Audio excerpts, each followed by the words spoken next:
Bonjour à tous, j'espère que vous allez bien. C'est une petite vidéo assez spéciale, vous avez vu ça, je vous fais une vidéo dans la voiture. Oh, c'est pas bien, alors là j'en suis sûre qu'il y en a qui vont râler. Ouais, je tiens pas le téléphone avec mes mains, vous inquiétez pas, je fais attention à la route. Voilà, je vais vous un peu vous expliquer l'émission de nuit en intérim, hein, vous montrer un petit peu ce que c'est et parce que beaucoup se posent des questions. Alors déjà, travailler de nuit, qu'est-ce qu'on fait, quelle tâche qu'on fait, est-ce qu'on fait du bio-nettoyage, on s'occupe du linge, est-ce qu'on va repasser. Donc voilà, c'est parti. Donc la mission est dans un EHPAD. Donc souvent dans les boîtes d'intérim, c'est souvent des EHPAD. Très peu de cliniques, de CHU, c'est beaucoup d'EHPAD. Beaucoup de masses aussi. Et donc voilà. Donc c'est une EHPAD dans laquelle j'avais déjà effectué quelques heures de mission, toujours de nuit, parce que c'est pas que j'aime bien travailler de nuit, mais c'est que j'ai voulu tout simplement changer mon train-train. J'étais de jour et j'ai voulu un peu tester la nuit, et puis bah j'aime bien, c'est plus reposant, et puis c'est vrai qu'on n'a pas cette pression du jour, hein. Le matin il faut vite entamer les soins de nursing, on est chronométré pour plusieurs établissements, c'est comme ça malheureusement, et puis les cancans, les gnangnans d'équipe, c'est vrai que c'est un soulagement de nuit parce qu'il n'y a pas ça, et puis surtout quand on est intérimaire, c'est cet avantage vraiment de pouvoir faire du recul sur ça. Et donc voilà, j'ai une heure de route. Alors moi je suis dans le rural, je suis dans la Vienne pour ceux qui connaissent. Je suis dans un petit patelin, un petit village on va dire. Et donc mes missions sont un peu éloignées. J'ai des missions de ville mais j'y vais très peu. Je sais pas, j'aime bien faire de la route. Bon, après c'est vrai qu'aussi il y a cet avantage que les kilométrages sont payés. Donc avec cette boîte d'intérim qui est Adéco Médical. Et donc voilà. Donc une heure, des fois c'est un peu dur parce que bon, quand on y va ça va, mais par exemple quand on débauche à 8h30 ça pique. Il m'arrive souvent de faire une pause durant le trajet parce que je tiens plus, hein, je commence à me sentir fatiguée, les paupières lourdes, et donc pour éviter tout accident. Et puis souvent c'est des routes de campagne, hein, les animaux sur la route, j'en ai vu plein, vraiment plein, et donc je préfère faire une pause quand je sens que j'ai plus ce contrôle là, et voilà, je me pose et je dors quelques minutes, 20 minutes, et je repars pour la route. C'est pas quelque chose que je ferai tout le temps, c'est vraiment un petit moment de ma vie, parce que je pense qu'au bout d'un moment le corps il dit stop, mais je le fais là pour l'instant. On est en période d'inflation, on est un peu près tous dans cette même situation où on essaye de survivre, on va dire, hein. C'est plus vivre, hein, c'est de la survie, hein. Et donc là aujourd'hui je fais ce choix quelque temps pour pouvoir un petit peu alimenter le foyer, et donc voilà. Les soins de nuit, alors on arrive souvent dans les structures, souvent en EHPAD, on arrive, on regarde un peu les transmissions, on fait le point sur ce qui s'est passé dans la journée pour pouvoir aussi avoir une surveillance différente en fonction du résident. Et puis une fois fait cet échange ou cette prise de notes à travers les transmissions écrites, et ben on attaque. Pour certains établissements, normalement ça ne devrait pas se faire, mais ça se fait, la transmission des traitements, donc la tournée des traitements. Donc c'est ce que je vais faire ce soir. Et puis une fois fait, en même temps que qu'on donne les traitements, on vérifie que tout va bien, que les résidents sont bien en chambre, qu'il manque de rien, que s'il y a protection à change, et ben voilà, on le fait, qu'ils sont bien installés pour passer une nuit paisible et tranquille. Voilà, c'est important de faire ce petit checking, on va dire, de la première tournée, du moins là, en l'occurrence, lorsqu'on fait le tour des traitements. Une fois fait, alors c'est vrai, on fait du ménage. Pour beaucoup d'établissements, c'est ça. Après, on va me dire oui, mais nous, on est aides-soignantes. Et bah oui, on fait pas le module 8 pour rien, les amis. Le bio-nettoyage, ça fait aussi partie de notre rôle AS. Et oui, on fait pas le module 8 pour rien. Beaucoup de soignantes se disent oui, mais bon, c'est les ASH qui doivent le faire. Non, les ASH, oui, elles sont formées pour le faire, certes, mais vous êtes diplômés et à travers ce diplôme, vous avez acquéri une compétence qui est la compétence d'hygiène, hein, de l'environnement, des locaux. Et donc, oui, c'est aussi notre rôle propre de faire du bio-nettoyage, effectivement. Donc là, en l'occurrence, ce soir, je vais en faire. Je vais même m'occuper du linge des résidents, tout ce qui est machine, de lingettes, de serpillière, de linge du résident, on le fait. Donc on repasse pas, hein, parce que sinon ça nous prend une éternité. Mais on fait en sorte que le vêtement ne soit pas froissé. Et heureusement que de plus en plus d'établissements ont des machines, ont des machines qui essorent bien et qui ne froissent pas les vêtements. Et donc ça c'est génial parce que ça nous évite de faire ce repassage, et tant mieux parce que je déteste faire ça. Honnêtement, repasser, déjà je le fais très peu à la maison. Alors là, une fois fait, en général on se pose un petit peu, on prend un café parce que le temps presse. Et puis on fait notre première ronde, on va dire, vers les coups de minuit, 1h. Voilà. Une fois fait cette première ronde, donc la première ronde elle sert à vérifier que le résident est dans sa chambre, qu'il manque de rien, et s'il y a des changes, et ben effectivement effectuer des changes, tout simplement. Donc voilà. Une fois fait, en général, là, c'est là où on se pose. Donc là, souvent, les collègues s'assouplient, et je leur donne d'ailleurs raison, parce que c'est ce moment-là de tranquillité qu'il faut se ressourcer, même si c'est pas longtemps, mais c'est vachement reposant. Les nuits, c'est fatigant. Souvent, dans les structures, on ne se rend pas compte à quel point la nuit peut être compliquée. Dans certaines structures, on va surcharger des tâches qui est de nuit, hein, qui est énorme, alors que le corps humain en soi n'est pas prêt pour ça. Un humain est fait pour dormir le jour et non la nuit. Et des fois, c'est là que l'humain craque à force de faire de grosses tâches sans arrêt la nuit. Donc c'est pour ça que je conseille vraiment aux personnes qui le peuvent, parce que moi je ne le peux pas, même si je le voulais, je ne peux pas, s'assouplir, se reposer lors de ce moment de tranquillité, tout en répondant aux sonnettes et à être présent pour les résidents, les patients. Alors une fois qu'il y a eu cette petite pause, on va dire de, allez, 2 heures, après tout dépend de la structure, tout dépend aussi des besoins des patients, des résidents. Il y a parfois des moments donnés, un moment donné où il y aura plus de sonnettes, plus de sollicitations ou autre. Ce qui est bien, c'est qu'il faut anticiper tout ça. Quand on fait déjà la première ronde, il faut vraiment veiller à ce que le patient ne manque de rien, qu'il ait tout à proximité.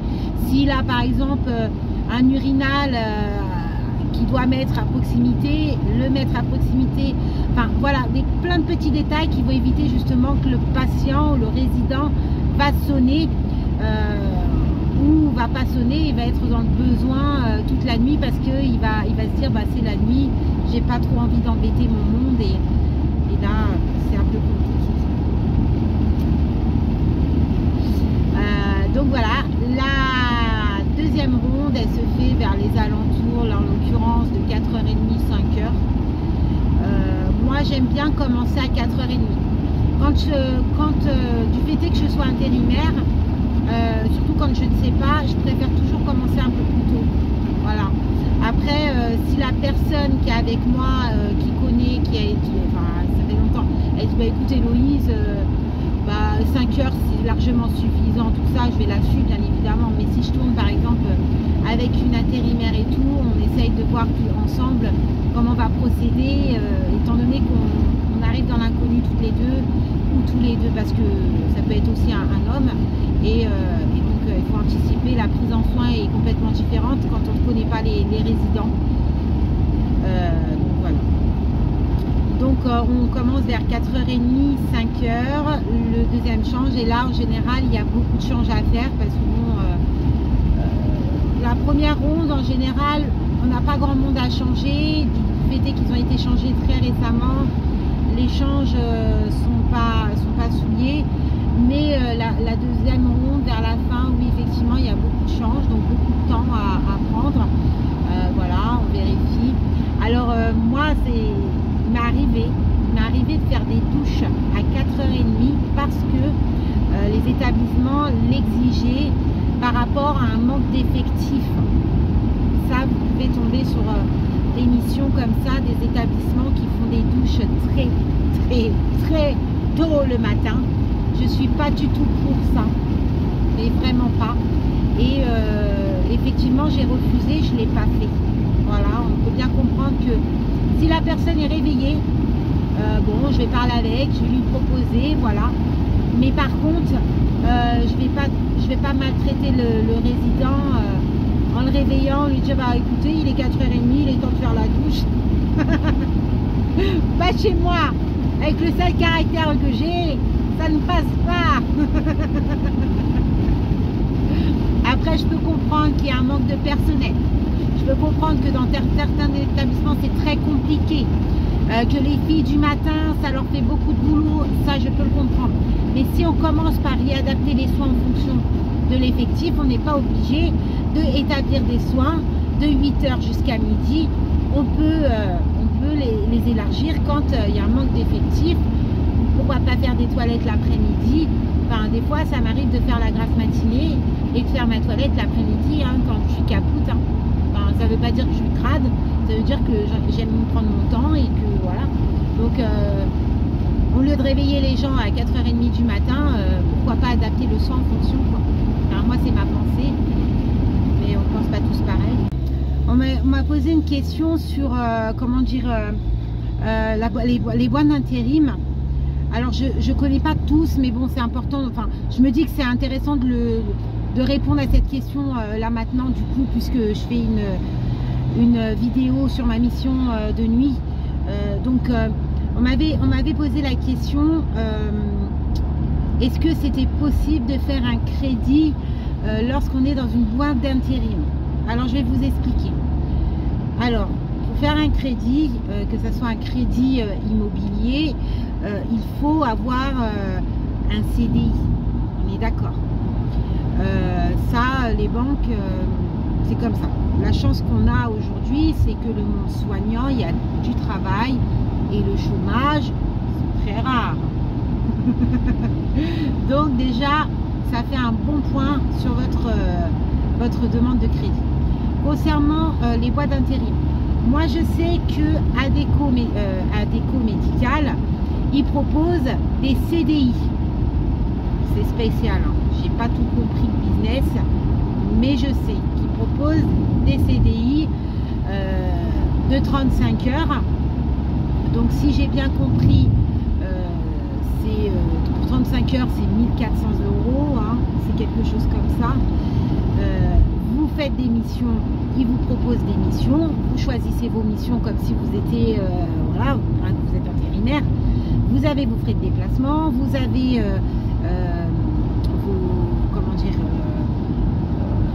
vos frais de déplacement, tout ça. La seule chose que vous n'avez pas, c'est vos congés payés, ce qui est normal puisque vous êtes en CDI. C'est logique. Et donc voilà. Et avec ça, effectivement, ça vous fait un CDI intérimaire. Vous choisissez les missions où vous voulez y aller. Et voilà. Après, voilà, c'est un CDI 35 heures. Vous pouvez faire au-dessus des 35 heures. En sachant qu'il ne faut pas dépasser les 48 heures semaine. Si vous les dépassez, vous êtes hors la loi. Et donc, c'est complètement illégal. Ne faites pas ça. Et donc, voilà. Donc, c'est tout à fait possible. Moi, je ne suis pas en CDI intérimaire. Je suis un électron libre. C'est-à-dire que je fais le choix de vadrouiller un petit peu où le vent m'emmène. Mais voilà, ça dépend de chacun. Voilà, c'est la décision de chacun. Adéco médical, il propose, je ne l'avais pas dit ça dans... Mais après, il y a d'autres boîtes d'intérim aussi, je sais qu'ils le font. Ce système de partenariat, quand on parraine quelqu'un, on gagne une petite prime, je crois que c'est 100 € à partir du moment où la personne parrainée, elle fait 150 heures, un truc comme ça. Ça peut être un plus. Voilà. Après, je sais qu'il y a beaucoup d'avantages. Vous avez la mutuelle, vous avez le CE, vous avez plein de petits trucs en fait, un peu comme tout. Et voilà. Mais moi personnellement, je suis pas dedans. En fait, je suis, comme je vous ai dit, je suis un électron libre. Je m'occupe juste de mes missions et puis voilà. On m'a posé la question, où est-ce que je suis domiciliée et où est-ce que je fais mes missions? Alors moi je suis dans l'Aquitaine, voilà, je suis dans l'Aquitaine et je vadrouille un petit peu par-ci par-là. Je sais pas où est-ce que Poitiers, si ça vous dit quelque chose, les Deux-Sèvres, Niort, La Rochelle, voilà où je tourne. Donc je fais beaucoup de chemin, mais j'aime ça pour l'instant. Je le ferai pas tout le temps, je pense qu'au bout d'un moment mon corps il dira stop. Attention les amis, l'inconvénient est que de nuit vous prenez du poids au taquet. Je sais pas si vous êtes au courant, mais la nuit l'humain n'est pas censé être au taquet la nuit, il est censé dormir. Et forcément, quand on mange la nuit, là, comme ça, grignoter tout un nanana, et ben on prend un sacré poids. Hein. Déjà que j'en avais pris avant, mais là, alors là, je vous dis pas. Mais ouais, donc faites attention. Il paraît-il que l'espérance de vie raccourcit lorsque une personne travaille de nuit aussi. Et ça a été prouvé scientifiquement que les femmes sont sujettes au cancer du sein, apparemment. Donc voilà, si vous voulez travailler de nuit, faites-le à une période, mais vraiment pas tout le temps, vraiment. Chacun fait ce qu'il veut. Moi, personnellement, voilà, chacun fait ce qu'il veut. Mais c'est notre vie, la nuit, franchement. Après, c'est un avantage, c'est un inconvénient. Vous êtes maman, vous avez des enfants, vous avez une vie de famille, vous posez le pour et le contre. Vous êtes papa, c'est pareil. Vous êtes en couple, c'est pareil. Ben voilà, chacun a son petit train-train, quoi. Maintenant, ça va être beaucoup sollicité aussi dans les structures, les heures de 12 heures. Ouais. Là, ouais, il y a beaucoup d'établissements qui vont favoriser les 12 heures travaillées pour avoir plus d'heures de repos.